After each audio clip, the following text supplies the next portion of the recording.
এবং এটাতে এমন একটা ঘটনার যে বলার কিছু নেই অ্যাকচুয়ালি।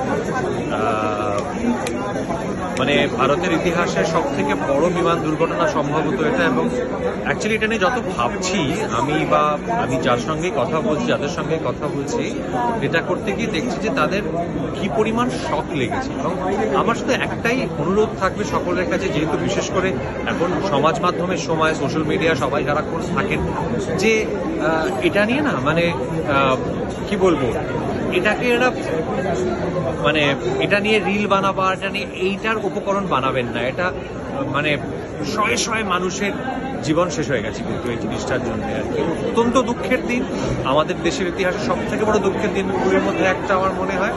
এবং কাউকে দোষারোপ করার আগে আমার মনে হয় আমরা শোক পালনটা ঠিক মতো করি। যারা চলে গেলেন, যে পরিবারগুলো তাদের প্রিয়জন থেকে বিচ্ছিন্ন হলেন, তাদের প্রতি ঠিক মতো যেন আমরা সম্মান এবং সমবেদনা জানাতে পারি।